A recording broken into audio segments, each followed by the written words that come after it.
Hello student, welcome to I science. आज का जो मेरा वीडियो है वो जेईई एडवांस स्टार 2022 का क्वेश्चन है। कोनिक सेक्शंस है और टॉपिक है सर्कल्स। चलिए देखते हैं। Let ABC be a triangle with AB is equal to 1 and AC is equal to 3 and angle BAC is 90 degree pi by 2। अब हम लोग सिंपलीफिकेशन के लिए क्या कर लेते हैं ना, देखिए सिंपलीफिकेशन में क्या करते हैं, हम लोग इसको एक्सिस पे ले लेते हैं। AB1 और AC3 देखिए कैसे बनेगा आपका ट्रायंगल। अगर ये मेरा एक्सिस है तो यहां मैं B ले लेता हूं AB1, ओके, और AC3, तो ये बन गया मेरा ट्रायंगल ABC। इसका बेनिफिट भी आपको पता चलेगा क्या इसका फायदा है। इसका बेनिफिट है तो ये 1 है, ये 3 है, ये कोऑर्डिनेट हो जाएगा 1,0, ये कोऑर्डिनेट हो जाएगा 0,3। आसान हो जाएगा, थोड़ा सिंपलीफिकेशन मतलब सॉल्व करने में इजी हो जाएगा। और ये आपका 90 डिग्री जो बोला उन्होंने, जिसको हम लोग 0,0 समझ सकते हैं, ओरिजिन। आगे, if a circle of radius r greater than 0 touches the sides AB and AC and also touches, दो बार लिख दिया, also touches internally the circumcircle of triangle ABC। अब देखिए क्या बोल रहा है, ये बोलता है कि एक सर्कल है, एक तो ये आपका सरकम सर्कल होगा, ठीक, ये आपका सरकम सर्कल हुआ, और एक दूसरा सर्कल है जो ए बी और ए सी को टच कर रहा है और इसको इंटरनली भी टच कर रहा है, सरकम सर्कल इस तरह का है। मतलब एक सर्कल है जो सरकम सर्कल है एबीसी का, एक दूसरा सर्कल है जो ए बी और ए सी को टच करके इसको इंटरनली। इसमें दो कंसेप्ट समझना है, दो कंसेप्ट। क्या कंसेप्ट? ये जो अंदर वाला है ना, अंदर वाला, अब ये मेरा कोऑर्डिनेट एक्सिस मैंने अज्यूम किया है, तो ये अंदर वाला जो है दो साइड्स को टच कर रहा है। तीसरा हमको नहीं पता, लेकिन ये दो को तो टच कर रहा है ना, उसने बोला है ए बी और ए सी को टच कर रहा है। अब आपके कोऑर्डिनेट एक्सिस को मतलब एक्स और वाई एक्सिस को टच कर रहा है, तो इससे क्या पता चलता है? इससे ये पता चलता है कि अगर इसका रेडियस r है, अगर इसका रेडियस r जो दिया है, तो इसका सेंटर r, r होना चाहिए। वेरी सिंपल, बहुत सिंपल है। तो मतलब इसका सेंटर और रेडियस सब सेम है, r, r सेंटर है। क्यों? क्योंकि ये मैंने देखिए बेनिफिट अभी इसका यही हुआ, मैंने इसको जो साइड्स कोऑर्डिनेट एक्सिस पे लिया ना, इसका फायदा ये हो गया कि जो सर्कल, जिस सर्कल की लोग बात कर रहे हैं ना, जो ए बी और ए सी को टच कर रहा है, उसका रेडियस r है ना, उसका सेंटर भी r, r हो गया। ये फायदा हो गया, एक ये कांसेप्ट है। दूसरा कांसेप्ट क्या है कि ये जो सर्कल है, ये जो सर्कल है, ये सरकम सर्कल को इंटरनली टच कर रहा है। ये हमारे सरकम सर्कल को इंटरनली टच कर रहा है। अब आप जानते हैं इंटरनली टच करने में distance between the centres, distance between the centres of to circles C1 C2 is equal to the radius R1 minus R2। Generally C1 बड़ा होगा तो R1 बड़ा ही होगा, मॉडुलो इसमें फिर भी लिखा to take it as positive because distance. तो C1 C2 का distance is the difference between the radius of the two circles. यही कांसेप्ट समझना है सर्विस चाहे इस टॉपिक में या इस क्वेश्चन में। इस क्वेश्चन में अगर आपको ये समझ में आता है तो आपको पता चलेगा कुछ भी नहीं है, ठीक। अब हमको पता क्या करना है, देन द वैल्यू ऑफ, मतलब रेडियस निकालना है इसका, हमको ये फॉर्मूला यूज करना है। तो r तो चलो बाद में मिलेगा, पहले हम लोग हमारे सरकम सर्कल का सेंटर निकाल लेते हैं। देखो छोटे सर्कल का तो हमको ना, हमको सेंटर ही मालूम है, रेडियस मालूम है, सब मालूम है हमको है C2। अगर ये छोटा वाला सर्कल जो है ना इंटरनली टच कर रहा है, उसका मुझे सेंटर मालूम है, उसको C2 समझना, उसका सेंटर मालूम है, मुझे रेडियस ही मालूम है। मुझे सिर्फ वो जो सरकम सर्कल ABC का है ना, उसका सेंटर और रेडियस ढूंढना है, ढूंढ लेते हैं। अब आपका जो सरकम सर्कल है बड़ा वाला ट्रायंगल का है ना, सॉरी ABC का जो सरकम सर्कल है, उसका अगर हमको सपोज ढूंढना है रेडियस। अब ये सरकम सर्कल का सरकम सेंटर, अब सरकम सेंटर कहां लाई करेगा? It will lie somewhere over here on the Python on the hypotenuse, है कि नहीं? हाइपोटेनस पे लाई करेगा। तो BC का जो मिड पॉइंट होगा वही उसका सरकम सर्कल का सेंटर होगा। तो मैं ध्यान से सुनिएगा मैं क्या बोल रहा हूं। For circumcircle of triangle ABC, ठीक है ना, centre C1 lies on BC, C1 will lie on BC, ठीक है ना।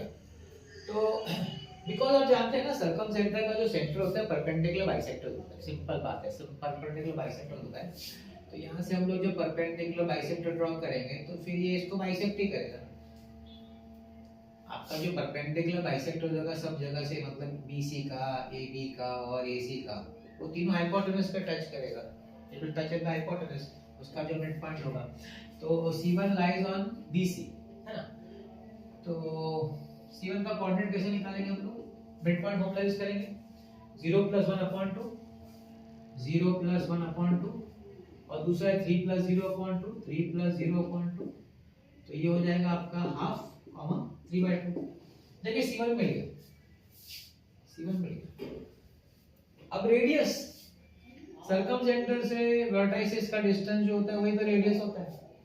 तो एक काम करते हैं हम लोग, है ना, BC लेंथ निकाले थे, BC उसका आधा कर दें, BC root of distance formula 0 - 1 square, 0 - 1 square plus 3 - 0 square, root of 1 square plus 3 square, root 10।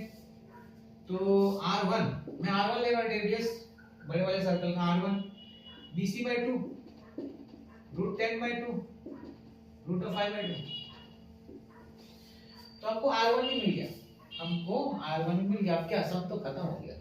We use that formula internal division का, इंटरनली जो टच कर रहा है ना उसका फार्मूला यूज करेंगे। C1 C2 is equal to modulus R1 - R2। अब C1 C2 का डिस्टेंस फार्मूला है बिटवीन द टू सेंटर्स।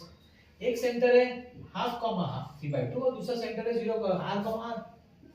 ये दो सेंटर्स हैं, तो फार्मूला हो जाएगा half minus r the whole square plus 3/2 minus r the whole square. अच्छा मैं स्क्वायर कर रहा हूं, हां स्क्वायर ले रहा हूं, तो यहां पे हो जाएगा root of 5/2 minus r the whole square. ठीक है, मॉडुलस स्क्वायर लिखेंगे लेकिन हम लोग एक ही ऑप्शन लेंगे, will take only one option. अब यहाँ पे क्योंकि हम लोग ये अज्यूम कर सकते हैं कि सर्कम सर्कल जो होगा उसका रेडियस ज्यादा होना चाहिए छोटे वाले सर्कल से। अभी ओपन कर लेते हैं, 1/4 माइनस 2 टाइम्स करेंगे तो r आ जाएगा प्लस r² प्लस इसका करेंगे 9/4 माइनस 2 करेंगे तो 3r plus r² is equal to, अब यहाँ पे रूट ऑफ इसका स्क्वायर करेंगे तो हो जाएगा 5/2 माइनस 2 टाइम्स करेंगे 2 into root 5/2r plus r²। अब चलिए सॉल्व करते हैं। r² प्लस r², 2r² और एक r², चलो मैं काट ही देता हूँ, एक कट गया। तो आपका r² बचा माइनस 4r बचा, 9/4 plus 1/4, 9 plus 1 is 10/4 which is 5/2, 5/2 is equal to 5/2 minus ये रूट 2 कटेगा माइनस रूट 10r, 5/2 भी कट गया।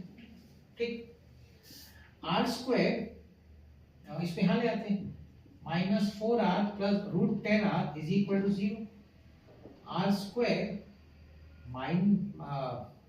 माइनस लिख दोगे, माइनस लिख देते हैं, 4 minus root 10 bracket r is equal to 0, r common, r minus 4 minus root 10 is equal to 0, so r is equal to 0 or r is equal to 4 minus root 10, r cannot be 0 because it is given greater than 0, तो ये बचा r is equal to 4 minus root 10 का value आपको आना चाहिए, मतलब आप निकाल भी सकते हैं अगर, तो root 10 तो जनरली 3.16 होता है, 0.316 अराउंड, तो इसको माइनस करेंगे तो 0.84। अब ये जो है इंटीजर टाइप ऑफ सम है, इंटीजर मतलब इसमें ऑप्शन नहीं दिया, इंटीजर है, तो आप टाइप करेंगे 0.184। आई होप आपको समझ में आ गया, इजी क्वेश्चन था ये। इसमें सिर्फ आपको ये समझ में आना चाहिए कि हम लोग को हमने जो अज्यूम किया है ना ये इंपॉर्टेंट है। हम लोग रैंडमली अगर कहीं भी ले लेंगे ट्रायंगल को तो हम शायद कंफ्यूज हो जाए, थोड़ा हम सॉल्व नहीं कर पाए, लेकिन सिंस हमने AB और AC को कोऑर्डिनेट एक्सिस पे ले लिया ना, उससे हमारा सब बहुत आसान हो गया, बहुत इजी हो गया। कैसे? ये जो अंदर वाला सर्कल है ना उसका रेडियस और सेंटर तुरंत मिल गया। क्यों? क्योंकि उसका वो दो साइड्स, वो दो एक्सिस पर टच कर रहा है। वो जो AB और AC मेरा x और y एक्सिस है, अब बताया कि वो AB और AC को टच कर रहा है, मतलब x और y एक्सिस को टच कर रहा है, तो जो रेडियस होगा वही सेंटर हो जाता है।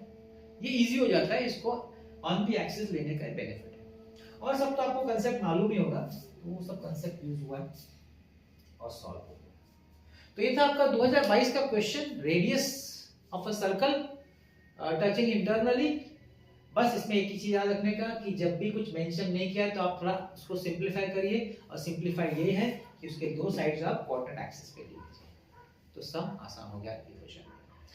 तो देखिए आज का सम आपको इजी लगा होगा, कैसा लगा बताइएगा।